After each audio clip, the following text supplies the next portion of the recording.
All right. We are live, and it's always fun for me to talk to Rob. Rob and I met through our respective blogs in 2005 when they were called blogs, and now they're newsletters, I guess. And met in person for the first time a couple of years later at the South by Southwest, that is most known for putting Twitter on the spotlight and showing everybody what it would look like if everybody was on Twitter. And then 2 years after that, Rob was the founder of the first company that I ever invested in as a VC, a company called Backupify, which was sort of an offhand idea that I had thrown out there on Twitter that Rob very casually picked up and decided to build into a company that sold to another company, and then that company sold for a couple $1 billion, and he became an investor after that and still continues to be a builder.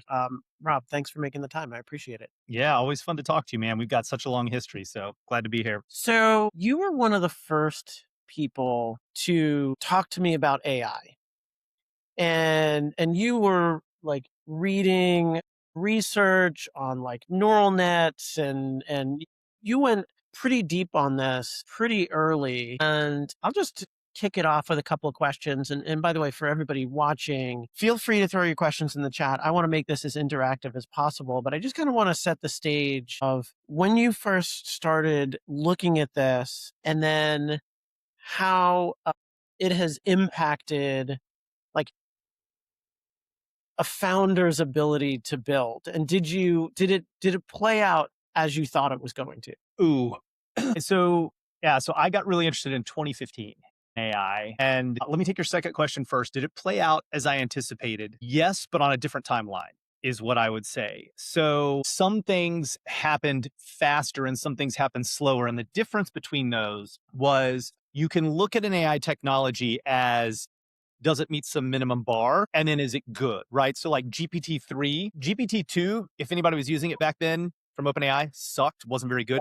GPT-3 was the first thing that crossed the minimum bar where we were like, wow, this can actually like write a blog post or something. It have been things hitting the minimum bar have taken longer typically than I anticipated. Once they hit that bar, they typically progress to really good faster than I anticipated. So, we think of these things as like going like this or even on an S-curve, but they're kind of this step function of like, not there, not there, not there. Now it's here and it takes off, right? Like, so that was interesting. In terms of, has it made it different for founders to build?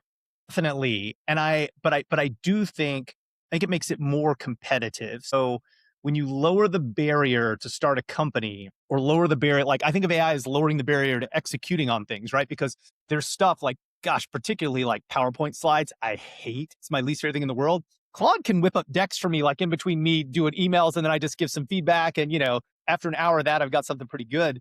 Like, that's awesome. And so I think it's good for the economy as a whole when you lower the barriers and you get more startups and you get all this kind of stuff. But for any individual startup, it just means you got more people to compete with now because more people are doing it. People that couldn't write code had hard, like you probably saw some of these people over the last decade, Charlie, where they're sort of like, I'm a business person. I know how to sell. I've got a great idea. I can't find a developer to like be my co-founder and build it. Or like those days are gone, right? Unless you're building something super complicated. And what's interesting about that is if I think about, I was investing out of Brooklyn Bridge Ventures from 2012 to 2023, and about 50% of the companies that I had backed had not launched yet. That would not be the case today. Like I don't think I could back somebody that didn't have some semblance of a product today because the bar is so low to get to something usable. Yeah. I mean, even like think about even, do you remember for a while, maybe in like probably around the time you're getting started, there was a website called like Rocket Launch or something. It was basically like set up a page to collect interest in your thing, right? Like, and they made that easy. But yeah, today, I mean, you should be able, like definitely if you're a programmer, you should be able to get a prototype of a decent app in a day or two or three, even if you're not technical, a week or two. Like, so why would you remember these times when people would come in and they'd be like, okay, we talked to 100 potential customers before we wrote a line of code. You're like, why would you do that now? Like build something and go show it to them, right? It's way better feedback. Yeah. I still think it's useful to talk to people, but I'll actually sort of push back on that in that if you built something because you just talked to 100 customers versus over the last few years, your career has brought you in front of hundreds of people that you have talked to and you actually know the customer this well. Then you're really well positioned. The idea of just like starting from scratch and just be like, let me go find 100 people to talk to, like you're probably not as well positioned as somebody else is to go build it. Yeah. Well, it raises an interesting point on the two types of entrepreneurs that I don't think we distinguish enough in the market, right? There's people that are entrepreneurs because they're like, I'm an expert in this and I saw an opening because it's my industry and everything else. And then there's a smaller pool of people that are just like, I dig into spaces and I see gaps that should be filled because I understand how markets play out and what kinds of things people do and how technology evolves, and I think the latter group that I mentioned is maybe a little closer to the VC side in terms of how they think about the world, where they see patterns between all these kinds of things. So yeah, and it's crazy because AI is just accelerating all of this. It's interesting that you bring that up. And you kind of brought a slightly subtle point, but I think it's interesting and worth noting that people who decide they are entrepreneurs first, who can see patterns across industries, I do think they might be better at talking to VCs versus somebody who's like, I just happen to be in the radiology lab and I noticed an opening for this space. It's probably unlikely I build any other company but this unless it's literally in my same space. Yeah. It's sometimes harder to generalize that to an investor who literally has never thought about radiology. Yeah. Yeah, no, that's a good point. And it's also, it's so we're in the business of finding unique insights, right? Things that aren't obvious to everybody else yet. And sometimes that unique insight comes from the fact that you're deep in something and you understand something other people don't. But sometimes it comes from the fact where you're like, no, no, no, I understand we're in step one of this phase. I know where it likely goes in step 2, 3, and 4, because I've seen this type of story play out, many, many times. And so it's like, let me give you an example that's really, really interesting is like, I remember Bijan from Spark Capital talking one time. He'd invested in Runkeeper. He was on stage with Jason Jacobs. And they were talking about how consumer companies get built. And he's like, look, man, when people don't do consumer, they don't realize that it's never just a rocket ship. You have these periods of flatlining. And he's like, when that happens and your growth slows down, we tell companies focus on engagement and retention for a while until there's a new lever for growth to take off or whatever, right? And so he's like we saw this with Twitter, we saw this with Runkeeper, like they saw it with all these companies. He's like, people freak out and they're like, oh my gosh, growth's slowing. And they're like, yeah, this happens. And there are these patterns you learn about how infrastructure markets work and financial markets work and all these things that are super interesting. But again, to get back to one of your first questions, AI is compressing all that, right? I mean, AI, I don't know that it can give you the unique insight yet, but it can help you come up to speed and explain stuff. Here's what's really interesting. The web has been full of primarily mediocre content and introductory level content. Why? I mean, not the content that we write, but No, that's yeah. sophisticated. But but it's because most people don't produce content for the love of producing the content or to share their expertise. They do it to get ad traffic or sell it or whatever. And the audience for entry level content, by definition, there are always many more novices in a field than there are experts. And so there's always this bigger market for novice content. And so if you wanted to get really in depth, so let me give you an example. When I was a VC, when I was at PJC, I wanted to see if you could take and package up startups in like an ETF. So I needed to know the technical characteristics of how an ETF works. Like when I buy a share of an ETF, what happens? That is hard information to actually find. I had to go to a textbook. I had to buy a textbook and read it.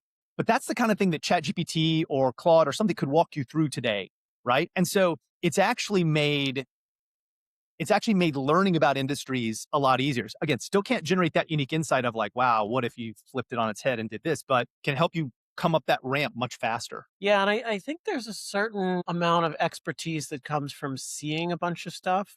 I was actually looking a couple of different developer resumes and comparing them against each other. And the analysis that Claude had done was just very superficial. And having seen a bunch of resumes and helped my portfolio companies with recruiting and all of that sort of stuff, I was able to sort of poke at certain things in a way where Claude was just sort of reading on the surface level. And then I sort of gave it some guidance. I'm like, actually think about it in this way. And then it sort of picked up what I was doing. It's good to know that some well-earned insights from being around a while still count for something. Yeah, definitely. So, okay, if I'm a founder we've got a couple of founders around the table here, and feel free to ask questions along the way. How should I be thinking about the speed of change around me, especially as it pertains to, let's talk competition? Mhm. What things are defensible, and also in particular, like, how do I convey that to an investor? You're still making investments.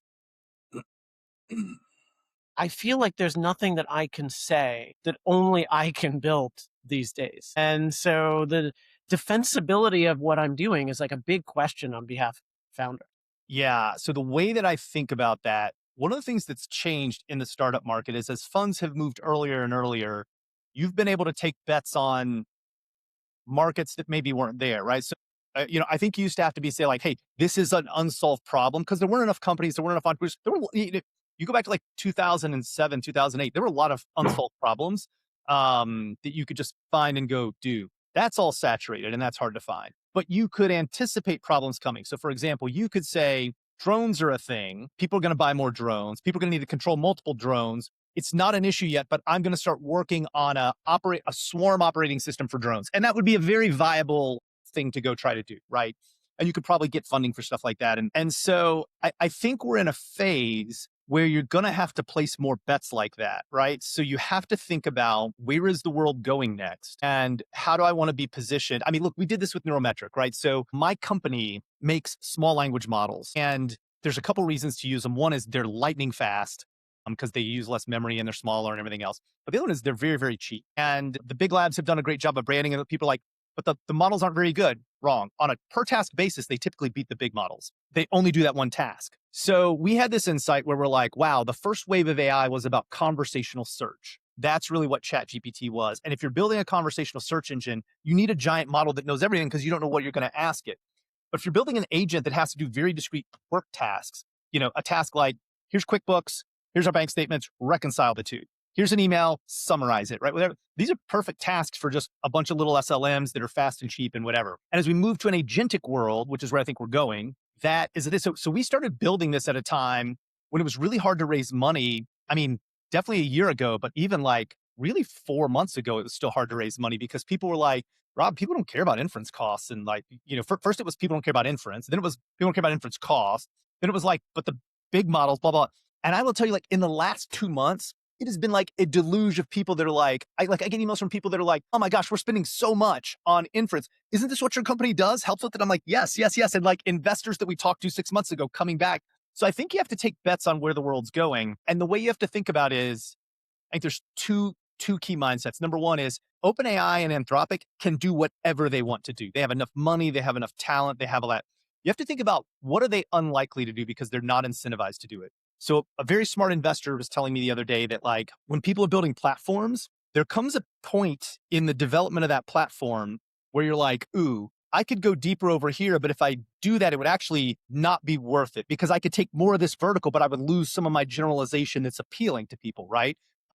And so that's when companies go to, ecosystems, add-ons, all that kind of stuff. So you think a little bit about what they're less incentivized to do and how you might be a good ecosystem partner for something. And then the second thing is from a defensibility perspective, I think you have to make some predictions about where the world's going and kind of like, it's almost like the road is being built and you're sort of navigating it. And there's a couple of crews up ahead and you're like, which crew do I think is going to have the road done when I get there? So you got to do that. So I would say it's while some of the execution stuff has gotten easier, the dynamism that's created in the economy has made it a little bit harder, I think, to figure out where the world's going to go. And is somebody going to eat your lunch? It sounds like as a founder, you need to be like a little bit of a student of markets, and you need to be understanding how markets develop over and above your understanding of like a particular problem. Yeah. I give people a lot of examples about market entry. So there's a great book called Competition Demystified, and it was written by Bruce Greenwald, and he talks about how like anybody here that's like maybe over like 37, 38 might remember there used to only be like 3 TV stations when we were kids. And when Fox, not the news channel, but just the broadcast company came along, it was sort of like, how do you enter this oligopolistic market? And the way they did it was they sent this signal to the big 3 that they weren't a threat, right? They were like, we just run reruns of shows you guys don't run anymore. And that's all they did for a couple years. And so the big three didn't try to fight them, didn't worry. Like if they had come in and they're like, we've got new programming, and like it would have been a big bat. And they're like, hey guys, we're just making money showing the stuff you guys don't even want to show. And they were like, oh yeah, that's fine, right? And so, and then they started, and then they got into some of the early cartoon stuff like The Simpsons and the other stuff. And then they were like, so now we're going to run stuff that you wouldn't run because it's too edgy, or cartoons are for kids. We're going to have an adult cartoon. And then, and they did weird shows like Married with Children, which was a little bit like too risque. And then next thing you know, they had a viable, after 15 years of that, they had a viable competitor where they could launch a crime series or law series or whatever was the new thing. And so you kind of have Competing on local news. They had their you kind of want to sneak up on people when you do that. You want to send these public signals like, we're not a threat. We're not trying to take your business. And then you take their business. So I think it's hard. And I think you gotta think about how markets develop and where you want to position yourselves and the incentives people have. But dude, the other thing that's changed, the big tech companies, they understand, 15 years ago, the Cisco didn't understand the innovator's dilemma, right? Facebook does, Google does, and they defend really well against it. So if you are, this is a question that popped up from Kevin. How do you think about moats in this environment? And do you have a framework for evaluating which types of moats are truly defensible long term? I'll just add on to that. Is anything defensible? So I think economies of scale is always defensible, but that's not a moat you can start with, right? That's a moat you have to build over time, either through going super horizontal or super vertical on something. So I think Google on the AI side has economies of scale over inference because they have chips, they have models, they have, talent, they have all that kind of stuff. So that's one thing to think about. And so you can try to build a path to get there. I think, I think brand is going to become a moat more so than in the past. It's always been a consumer moat because, when you're going somewhere and you don't know, like you just like that trusted thing that that stands for something. And it's been less so, brand matters, but less so in B2B sales. I think it's going to start to matter a lot because people are going to want to you're going to be overwhelmed with choices. Everybody and their brother can write a CRM in 2 weeks now with Claude Code. So, having a brand around, uptime or service or support or privacy, I think those things are going to matter. I think some of your brands that are around, we have great design. Like, I don't think it'll hurt Apple because Apple's got a different business with a bunch of network effects with the apps and the iPhone and everything else. But I think a lot of your traditional B2B companies that were like, we're the great design company, so, we just hire all the best design. I think that's going to go away because that's going to get a lot easier for people to test lots of designs and do lots of designs. So I think it's going to be, but I think branding around things that tie back to services you deliver, right? That would be reflected in your income statement. So like, we pay support people more and we get the best and we have this automated system that still has humans in it. Or we invested to have, more SLAs of uptime, or for AI models, latency or throughput, or, low cost inference, stuff like that. So I think those are still moats. It's just interesting you bring up the service model because was it Anthropic that them and a whole bunch of other folks just put about $4 billion into essentially the Accenture of AI, if you will, like a business that is deploying forward deployed AI engineers to sort of help people build on top of their stuff. Yeah. And I don't know how that's going to play out, right? I think the thing that people forget is I'm not sure Anthropic and OpenAI, they have some idea where they're going technically, but I think they're trying to figure out the same thing, which is like, what is defensible long term? And I think they're doing so much, they're trying to form these competitive, cooperative relationships with because, people are like, is Accenture going to die? Is Deloitte going to die because of these business models or not? And so I think they're trying to find, I think they're doing a lot of experimentation. It's just happening on a really, really big level. So we'll see. And I think they want to make sure that they don't lose there's definitely going to be a segment of businesses where you still want the human touch at the end for various reasons. And yeah, I'm sure they don't want to miss out on those. So they need to build those relationships as well. Somebody brought up this idea, and I'll get to Krista's question on patents in a moment. The idea of corporate buyers in particular always need somebody to blame.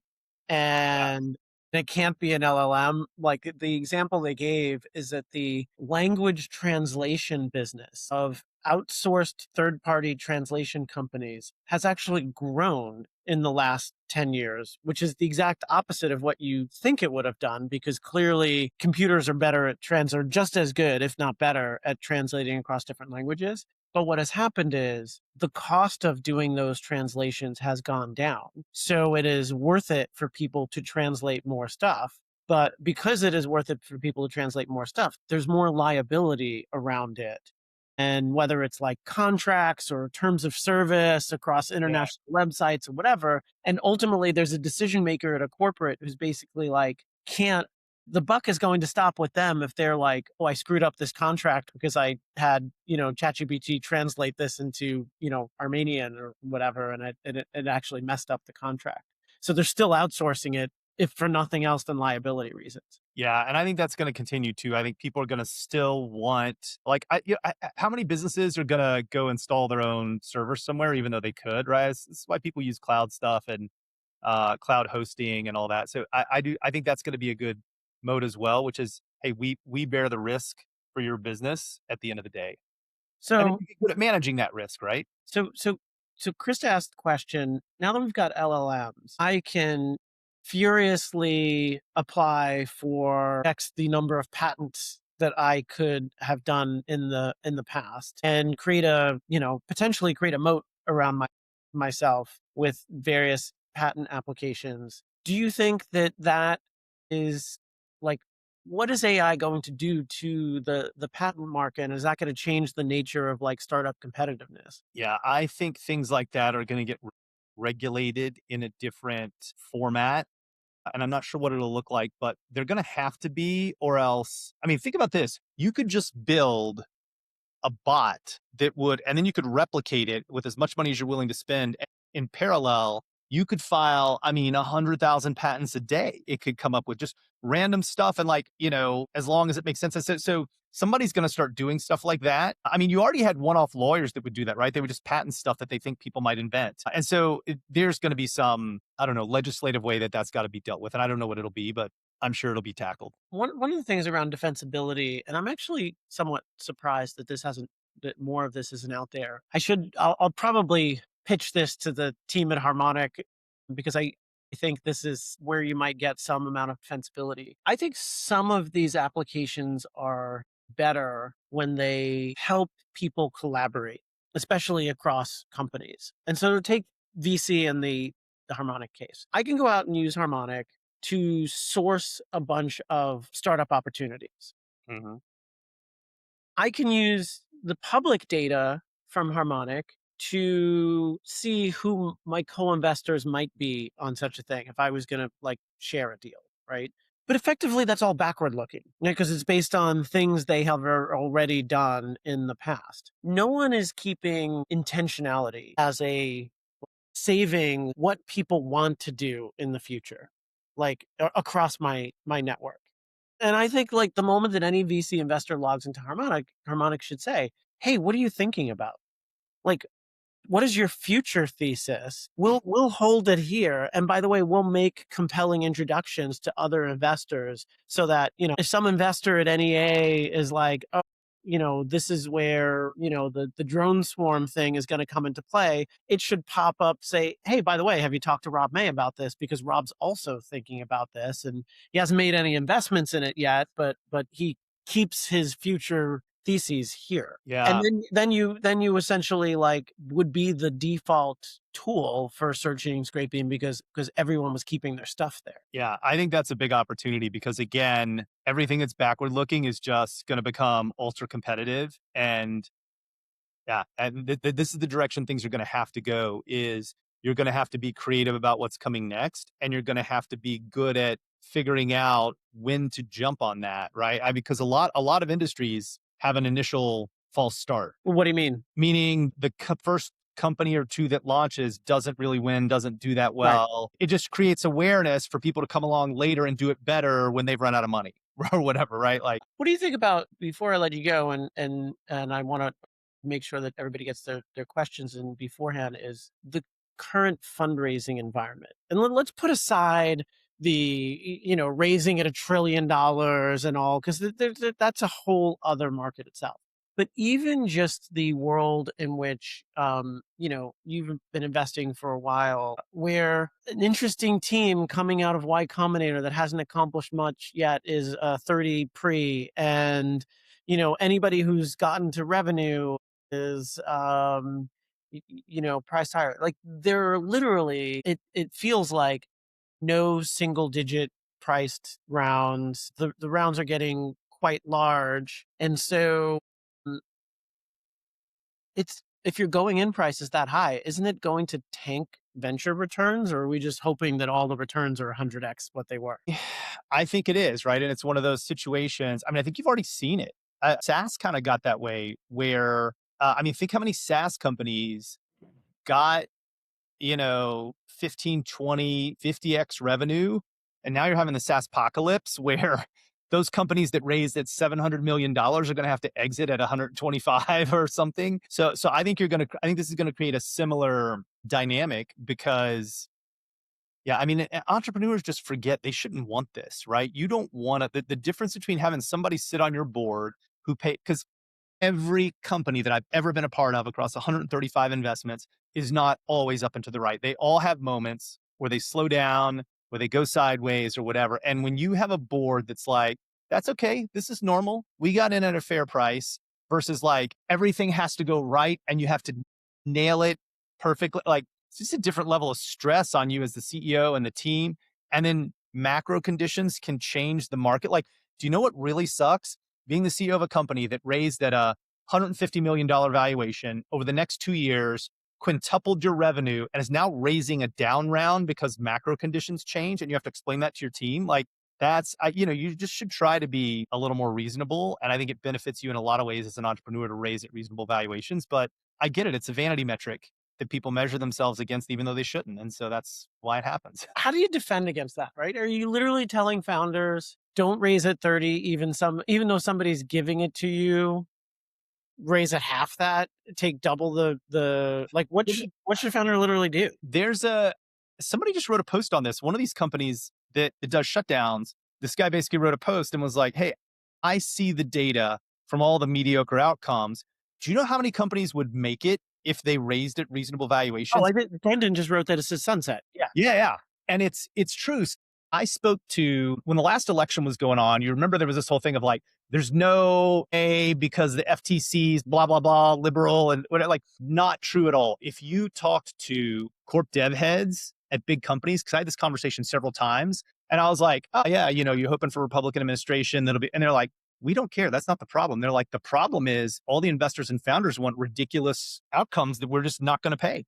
We'll wait. They'll be forced to come down. And that was the issue that was holding it up. And, the press didn't report on that, didn't talk to those people. And so I think there's a big difference. Like people forget when you raise at when you raise at a 6 post or a 12 post or even a 20 post, there's a lot of exit opportunity. A lot of companies can get acquired for 40, $50 million. In fact, if you have a good tech and $1 million in revenue, somebody might pay 50 million bucks for your company just because they know if it's at 1, they can take it to 20, right? And so, but if you And by raise, the way, if you own the vast majority of that company and you've raised appropriately, that's a really nice outcome. yeah, somebody, I forget who said this, but 7 or 8 years ago, I remember reading a blog post that somebody had written where they were like, hey, we've gone through one of those phases that tech goes through sometimes when people are like bootstrap, you should bootstrap. And I don't know, some companies you can, some companies don't, that doesn't make sense. But this guy was basically like, in my experience, a bootstrap company and a VC backed company that both exit in the same industry, the founder ends up about the same. He either owns, 70% of his company that sells for, $100 million or, 9% of his company that sells for, $700 million. Either way, it ends up being, roughly the same outcome for the founder, different paths along the way. And so I just think people have to, people should be So, reasonable. so I want to, and we'll end on this, and I want to ask this question in a way that, because I see this a lot. So one of the founders is asking about, they have $1 million in revs, they're in a big market, they have some pending IP, they're raising a seed round, trying to raise around 20, trying to raise at 20 rather. And I would love for you to comment on the comparability of startups, because this is a question that VCs get a lot. And they'll give you a couple of details and they say, what are you seeing for companies like this? Like, where is the market for companies like this? What do you think is the best way to answer that question for founders? Because I don't necessarily think it's you have $1 million in revs, so that means you should expect X valuation, because it's a little more complicated than that.